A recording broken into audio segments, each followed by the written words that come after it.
Mohegan Sun at Pocono Downs will be the focus of the horse racing world this Saturday evening, where scenes such as this will be repeated 12 times following each of this year's Breeders' Crown finals.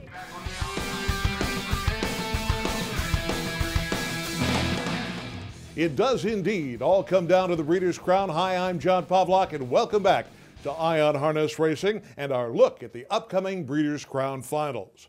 More than $5 million in purses will be up for grabs when all 12 divisions of the Breeders' Crown will be raced on one night at one track, the first time that that's happened since the Crown made its debut in 1984. Have you paid a visit to our special Breeders' Crown website? There you'll find in-depth coverage of all the crowns, and this coming Saturday, our Rich Johnston and TJ Burkett will be there to bring you coverage of the finals, including exclusive video interviews. This past weekend, eliminations were raced among the 2- and 3-year-olds, which set up some rather outstanding finals. Our Ken Weingartner was there, camera in hand, to get reaction from all those involved. One More Laugh didn't have a good day at the Little Brown Jug last time up, but make no mistake, he's still on edge and drew off last Saturday evening in his 3-year-old colt pace elimination and won for fun in 150. But it's One More Laugh at the top of the stretch, who leads it by 3. Rocket Image on the outside with Bee Gees Folly. They're heading down to the line. One More Laugh for Tim Tetrick will do it. He's had some troubles here in the past with making breaks. What about tonight? Did you guys do anything differently, or? No, nothing differently. Just had a lot more confidence in him. Tried to put our trust in him and faith in him. It's hard not to be confident with a horse like this. Rock and Roll Heaven, who won the 2010 Jug, was equally impressive this past Saturday and won in a stunning 149-1. It appears there will be quite a battle when the two meet this Saturday with the big money on the line. But Rock and Roll Heaven is charging hard on the outside and goes right on by to the lead. We will see second. Shuby's Place racing in third. Rock and Roll Heaven drawing clear with every stride, and he wins it in 149-1. He's been on a terrific run. He came out of the Jug great. Had a really good week at home. He's really enthusiastic about racing, and he makes our job very easy. He's the full package. Harness racing's greatest century comes to life in the pages of 100 Years in Harness, richly illustrated with some of the most evocative photos ever taken. Order your copy online, and better yet, order more to give as gifts. Nothing captures a race fan's imagination like an undefeated horse. How's this for imagination grabbing in the 2-year-old filly pace eliminations? See You at Peelers has started 12 times in this, her first season at the races, including this 151-3 victory in this past Friday's Breeders' Crown elimination, in which she dominated.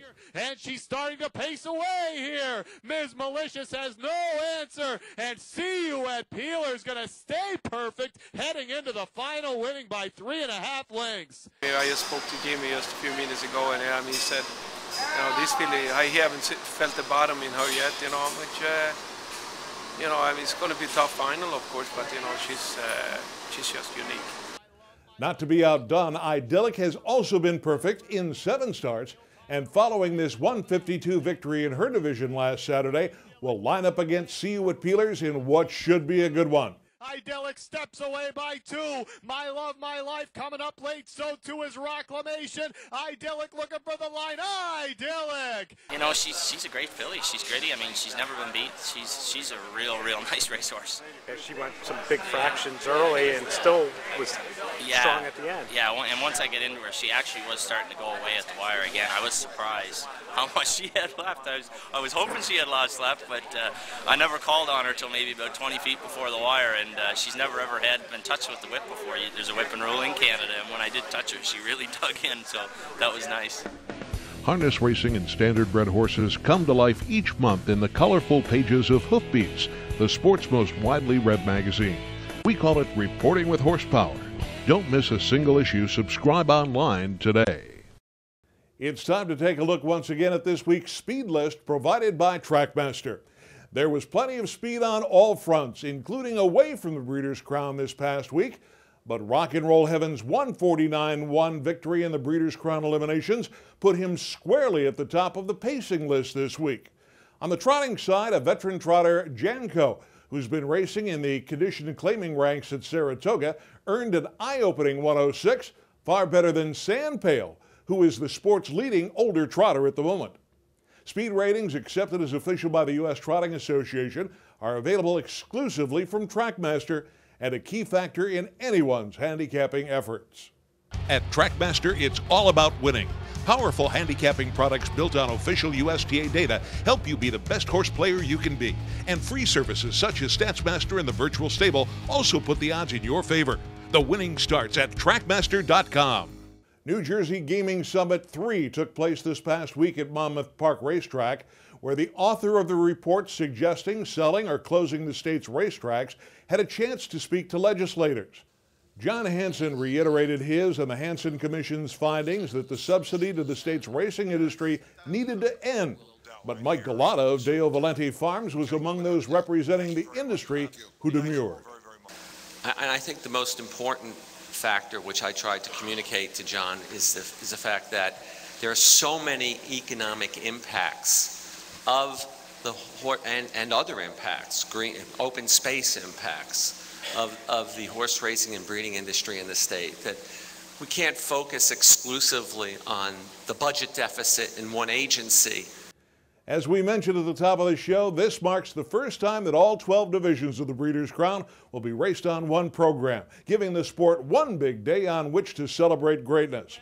Although there were only 3 divisions for older horses raced at the Meadowlands on July 28, 2001, there was greatness in the air that day when Varenne, the Italian trotting star, got behind the starting gate to face a field of top North American trotters for a cool $1 million. Here comes Varenne. Varenne is taken over under minimal urging here. It's Varenne now on the outside. Plesac has Ledford is rocking, whipping, driving him on the inside. Green Vacation trying to hold on for Miners Balls, but it's Varenne, the Italian stallion, Grandioso Cavallo. Varenne's 151 mile, in which he raced effortlessly, was at the time the fastest trotting race of all time at 1 mile.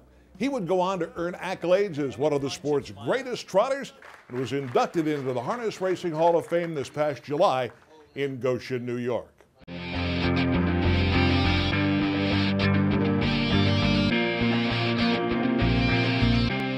This week, of course, the Breeders' Crown Finals will be raced at Mohegan Sun at Pocono Downs. Visit our Breeders' Crown website to read the stories and see exclusive Winner's Circle interviews direct from the scene. I'm John Pavlak. Thanks for watching. Next week, we'll bring you an Eye on Harness Racing special report from the Lexington Selected Yearling Sale, where Heather Dodds will be on hand to report on sale results and trends. Then I'll return on October 21st with another regular edition of Eye on Harness Racing.